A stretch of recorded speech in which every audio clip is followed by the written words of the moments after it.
Le coronavirus a frappé l'Europe plus durement que partout ailleurs dans le monde. Découvrez comment de telles crises provoqueront la résurrection finale du terrifiant Saint-Empire romain. Maintenant, sur la clé de David avec Gérald Fleury.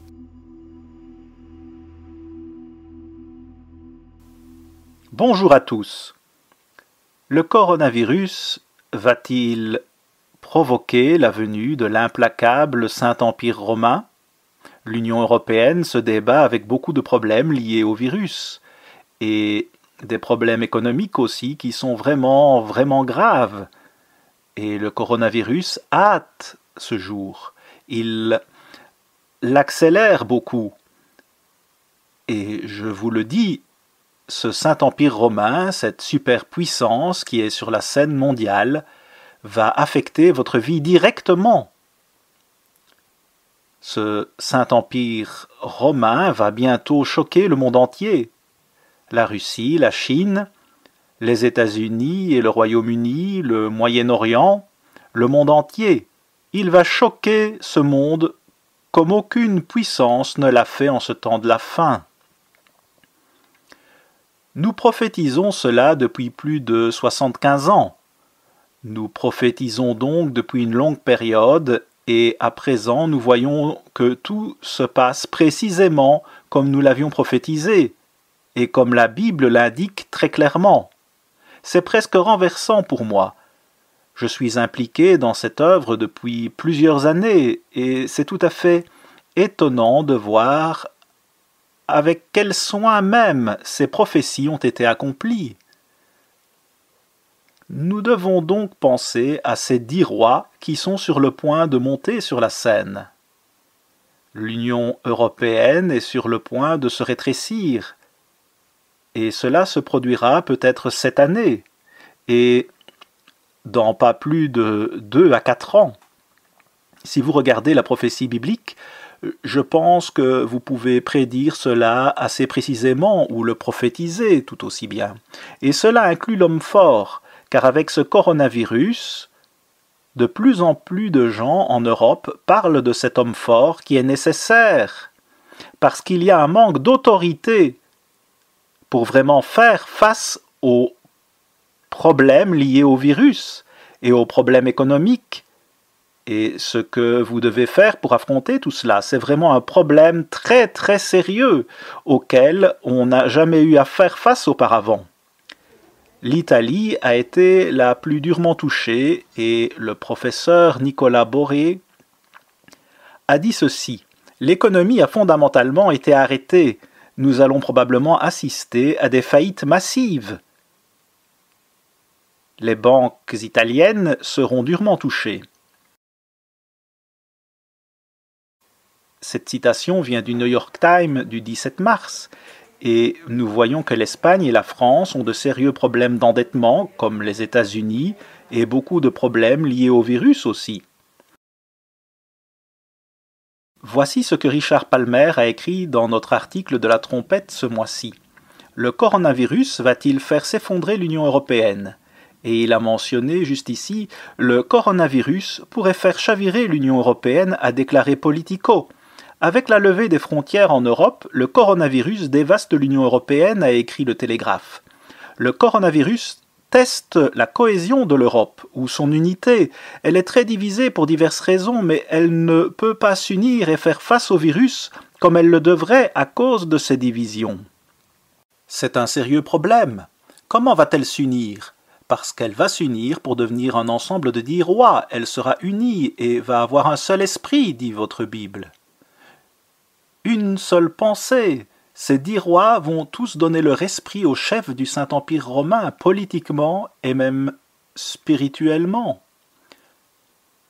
Dans une autre déclaration, le New York Times a écrit « Le coronavirus teste la cohésion, les alliances et même la démocratie de l'Europe. » Si vous n'avez pas la revue La Trompette, j'espère que vous la demanderez. C'est une revue qui vous dit ce qui va se passer dans l'avenir. Elle est très prophétique.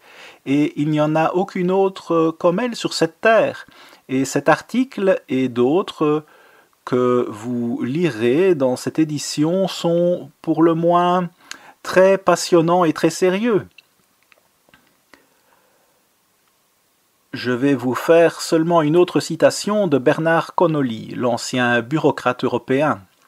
Il savait que la création de l'euro, sans ses autres aspects de gouvernement, provoquerait une crise économique, et ils ont délibérément poursuivi ces choses.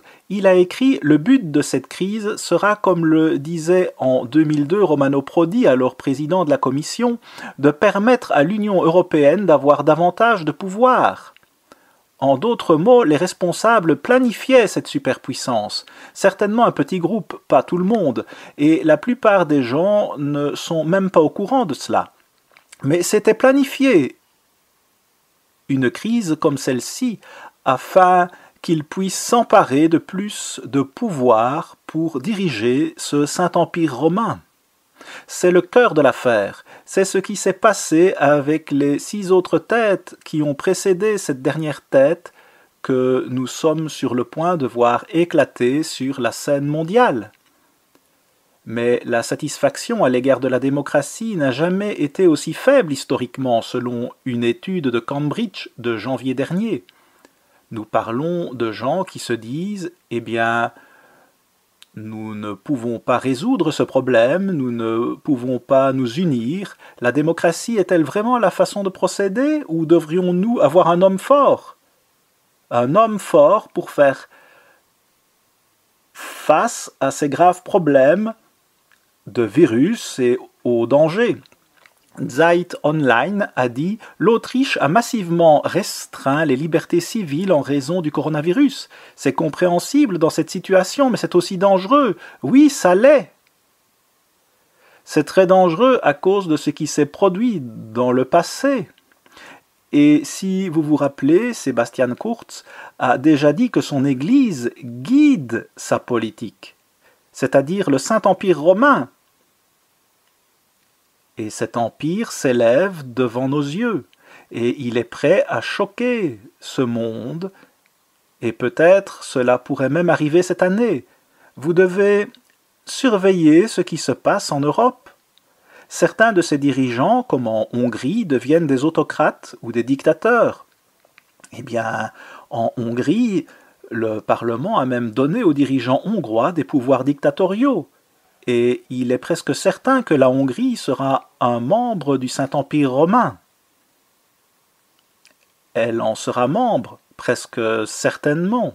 L'auteur de ce même article sur Zeit Online dit, en parlant des restrictions des libertés plus rapides qu'auparavant, que le désir d'un homme fort proverbial qui prend enfin des mesures va se renforcer. Eh bien maintenant, n'est-ce pas incroyable ? Ici, cet auteur parle d'un homme fort, l'homme fort proverbial que l'Empire attend, qui va régner sur cet empire avec une autorité telle que le Saint-Empire romain n'a jamais eue auparavant. Quand nous verrons, comme le dit notre article, quand nous verrons cet homme fort juste comme sortir d'un chapeau, parce que nous l'avons prophétisé depuis des années, et que maintenant, plus que jamais, on en parle publiquement parce que ce coronavirus leur a vraiment causé beaucoup de problèmes et a mis de la pression pour une union d'une façon ou d'une autre pour régler ce problème. Le désir pour un homme fort proverbial qui prend enfin des mesures deviendra de plus en plus fort. Oui, ce sera le cas. Ce désir ne fera pas que devenir plus fort. Les gens obtiendront leur homme fort qui détournera le Saint-Empire romain ou cette puissance européenne qui va arriver sur la scène, tout comme les 6 autres l'ont fait depuis l'an 500.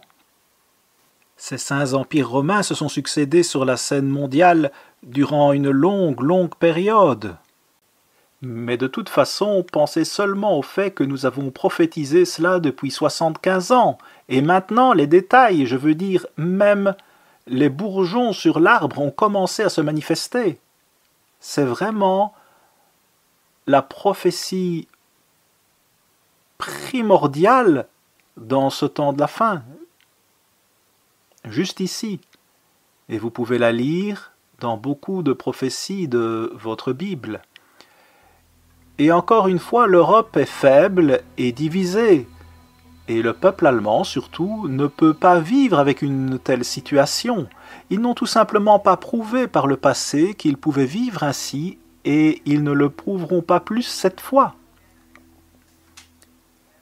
Notez Daniel 8, verset 23. J'en ai beaucoup parlé dernièrement, mais on en parle vraiment beaucoup en Europe actuellement. Et vous devez comprendre cela. Nous devons tous mieux comprendre comme nous ne l'avons jamais compris auparavant. Que se passe-t-il et que fait Dieu? Après tout, il a mis dans l'esprit de ces gens l'idée de former ce Saint-Empire romain, et comment expliquez-vous cela? Notez Daniel 8, verset 23. Et vers la fin de leur royaume, quand le nombre des transgresseurs sera accompli, il s'élèvera un roi au visage féroce et comprenant les énigmes. Il s'élèvera dans la dernière heure, et c'est un roi au visage féroce. Ésaïe 10 dit que l'Empire sera dirigé par l'Assyrie. C'est l'Allemagne moderne. Oui, c'est elle. L'Allemagne a dirigé la plupart de ces Saint-Empires romains et elle dirigera certainement celui-là. Cela nous est spécifiquement dit dans les prophéties. Et nous devons garder ceci à l'esprit. Nous savons que le peuple allemand est un grand peuple, à bien des égards, mais l'Allemagne a déjà déclenché 2 guerres mondiales. Et elle en déclenchera une 3e. C'est ce que dit votre Bible, à moins que nous nous repentions profondément. Je précise très rapidement, parce que le temps est compté. Le temps presse. Notez le verset 24. Sa puissance s'accroîtra, mais non par sa propre force. Pas par sa propre force. Voyez Habacuc 1, le verset 11, où il est dit qu'il aura un changement d'esprit parce que Satan s'emparera de lui. Ce n'est pas par sa propre puissance, c'est par la puissance de Satan. Il est son outil qu'il utilisera pour absolument humilier ce monde comme il n'a jamais été humilié et frappé. Mais ce n'est pas par sa propre force. Il fera d'incroyables ravages, d'énormes ravages, devrait-on lire. Il réussira dans ses entreprises, il détruira les puissants et le peuple des saints. Il s'agit de ceux du peuple de Dieu, ces gens qui se sont détournés de lui, le petit troupeau même de Dieu. Et Dieu les plongera dans la grande tribulation s'ils ne se repentent pas avant, parce que, entre tous, auraient dû comprendre ce qui se passe et obéir à Dieu. Mais ils ne l'ont pas fait. 95% du peuple de Dieu se sont détournés. Mais qu'en est-il du reste du monde? Eh bien, il n'a pas eu à se détourner de Dieu parce qu'il n'a jamais vraiment compris cela. Mais voici ce qui se passera, et vous pouvez le voir, et je vous dis, si vous connaissez vraiment la Bible et la comprenez, vous serez ému et bousculé et littéralement secoué par ces prophéties stupéfiantes. Voyez, vous verrez donc un changement dramatique de la politique en Europe. Et je veux inclure de bonnes nouvelles ici parce que ce sont vraiment de mauvaises nouvelles. Mais voici les meilleures nouvelles que vous n'ayez jamais entendues dans votre vie. Ce sont vraiment les meilleures nouvelles que ce monde puisse entendre. Notez ce que dit le verset 25. À cause de sa prospérité et du succès de ses ruses, il aura de l'arrogance dans le cœur. Il fera périr beaucoup d'hommes qui vivaient paisiblement. En d'autres mots, il agit comme s'il veut la paix, mais il veut la guerre. Oui, c'est un véritable Antiochus, trompeur. Mais remarquez ce qui se passe. Il s'élèvera contre le chef des chefs, mais il sera brisé sans l'effort d'aucune main. Vous voyez, il sera brisé sans l'effort d'aucune main. Dieu va détruire ce Saint-Empire romain pour toujours. Et tout cela vient après ce dont je vous parle aujourd'hui. Il va détruire ce Saint-Empire romain dont je vous parle. Il le fera lui-même et détruira beaucoup d'autres armées pour les arrêter quand il reviendra sur terre parce qu'elles combattront contre lui. Cela vous semble-t-il logique qu'elles combattent contre Christ? Mais le monde est tellement mauvais et en connaît si peu sur Dieu et ses prophéties. Il ne comprend tout simplement pas. l'un des fondateurs de l'Union européenne, Jean Monnet, déclara « L'Europe sera forgée dans les crises et sera la somme des solutions adoptées pour ces crises. » Le ministre allemand des Finances, Wolfgang Schäuble, disait « Une crise représente une occasion. L'Europe a toujours progressé en temps de crise. Parfois, il faut un peu de pression pour que certaines décisions soient prises. » De la pression. Ils font face à beaucoup de pression maintenant. Et plus ils sentent cette pression, plus ils réclament un homme fort. Une forte autorité pour les guider et s'occuper de ce problème parce qu'ils ne le font pas bien du tout maintenant, et ils sont divisés comme ils ne l'ont jamais été auparavant. Certainement pas au grand jour du moins. Donc, rappelez-vous seulement quand M. Armstrong fit cette prophétie, et après la Seconde Guerre mondiale, alors que l'Allemagne était littéralement effondrée dans les ruines, et semblait ne plus jamais pouvoir se relever. Beaucoup de gens disaient même qu'elle ne se relèverait jamais. M. Armstrong a dit en 1945, juste après la guerre, que l'Europe ou l'Allemagne se relèverait à nouveau, ainsi que le Saint-Empire romain. Alors que la 6e tête d'Adolf Hitler était sur la scène au cours de la Seconde Guerre mondiale, il disait qu'une autre arriverait. Et elle est la pire de toutes et de loin. Et que pouvons-nous faire d'autre quand nous voyons ces prophéties, sinon vous dire et espérer que vous porterez attention au message de Dieu et que vous vous repentirez afin que Dieu puisse vous aider et vous protéger à travers tous ces moments terribles qui arrivent sur la terre. Mais il y a de bonnes nouvelles à la fin. C'est ce qu'il y a de merveilleux dans tout cela. Figurez-vous que M. Armstrong en parlait même, Herbert Armstrong en parlait en 1967. Et il disait, eh bien, voyez, si vous réunissez ces 300 millions de personnes en Europe, vous verrez une superpuissance qui va probablement être, ou pourrait être, la plus grande superpuissance sur Terre. Il disait cela en 1967, et la voici devant nous. L'Allemagne est la 3e nation exportatrice au monde. Elle est dynamique.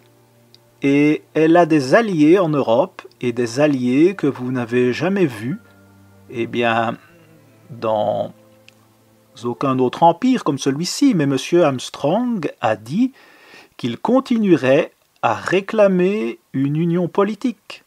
Et c'est ce que nous voyons aujourd'hui.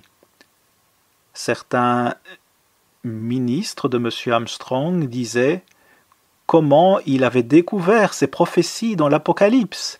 Et j'ai écrit dans ma brochure « Daniel dévoile l'Apocalypse » que non, il n'a rien découvert. Il n'a jamais dit cela. Il nierait cela avec véhémence s'il était là. Cela est révélé par Dieu. Et seul Dieu peut le révéler. Et il avertit. Et il a averti durant toutes ces années, depuis plus de 75 ans, il a averti au sujet de cette prophétie spécifique et combien cela va être horrifiant.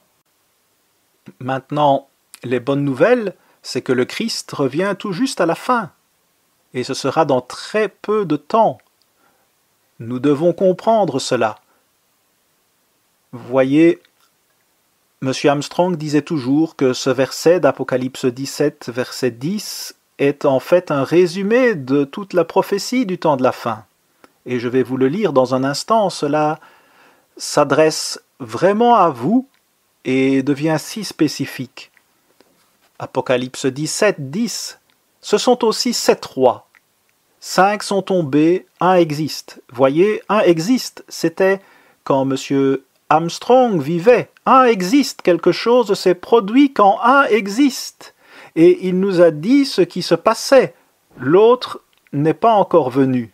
En d'autres termes, celui dont vous entendez parler réellement aujourd'hui, l'autre qui n'est pas encore venu, eh bien, il est arrivé maintenant parce que nous avons avancé depuis Herbert W. Armstrong. Et le verset continue. Il doit rester peu de temps, juste un court espace de temps. Et puis, permettez-moi de lire les versets 12 et 13. Les 10 cornes que tu as vues sont 10 rois qui n'ont pas encore reçu de royaume, mais qui reçoivent autorité comme roi pendant 1 heure avec la bête, un très court laps de temps, 3 ans et demi au total. Ils ont un même esprit et ils donneront leur puissance et leur autorité à la bête. Ils ont un même esprit. Ils auront un roi féroce qui comprend les énigmes à cause de l'impact de Satan le diable sur tout cela.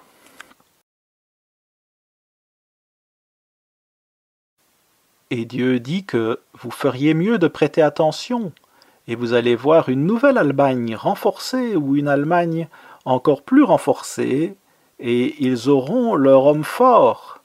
Dès le début, même les principaux généraux en Europe avertissaient catégoriquement que l'Allemagne était un risque calculé, quand ils parlaient de la réarmer pour aider à combattre l'Union soviétique. Mais dès le tout début, l'Allemagne a travaillé pour dominer l'Europe et même à agir en maître.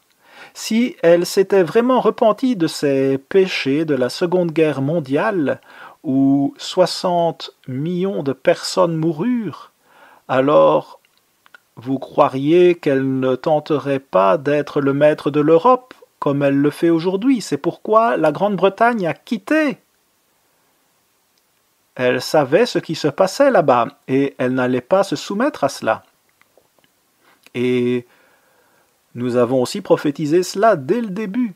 Nous savions que la Grande-Bretagne ne ferait jamais partie du Saint-Empire romain à cause de la prophétie biblique. Encore une fois, ils avaient décidé qu'ils iraient de l'avant et réarmeraient l'Allemagne. Et après la Seconde Guerre mondiale, ils avaient dit qu'ils ne le feraient plus jamais à cause de sa tendance militariste.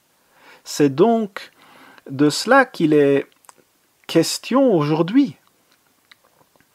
Otto von Habsburg, de la dynastie des Habsbourg, a parlé de cette tradition de Charlemagne et des joyaux de la couronne et tout cela. Nous avons quelque chose vers lequel toute l'Europe peut se tourner. Mais est-ce bon ? Est-ce quelque chose qui sera bon pour ce monde ? Le Saint-Empire romain a toujours eu l'ambition de conquérir le monde entier. Daniel, quand il a eu la vision, a dit qu'il était étonné par tout cela. Et c'était seulement ce qu'il a vu en vision, et cela l'a même fait s'évanouir. Et voici, nous allons littéralement la vivre, la plus grande partie du monde, si nous ne prenons pas garde à l'avertissement de Dieu, si nous ne prenons pas garde à son avertissement. La vision seule a fait s'évanouir Daniel. Écoutez, si vous revenez sur cette dynastie des Habsbourg, ils avaient l'habitude, ces dirigeants avaient l'habitude d'être en haut en train d'écouter du Mozart, du Bach et du Beethoven. Et au même moment, dans les parties basses de leur château, des gens étaient massacrés. Ils étaient très sophistiqués dans un sens, et pourtant c'était horrible, et ils continuent de parler aujourd'hui de retourner à ses racines. Mais je vous le dis, ce ne sont pas de bonnes racines, et ce n'est pas quelque chose vers lequel ils devraient chercher à retourner. Ce qu'ils devraient rechercher, c'est la Bible et les prophéties et la connaissance de Dieu. C'est la seule façon dont nous pourrions avoir la paix dans ce monde. Mais cela arrivera très rapidement. Et nous pouvons être reconnaissants à Dieu et le louer parce que nous y sommes presque. Encore quelques courtes années. À la semaine prochaine, ici Gérald Fleury. Au revoir les amis.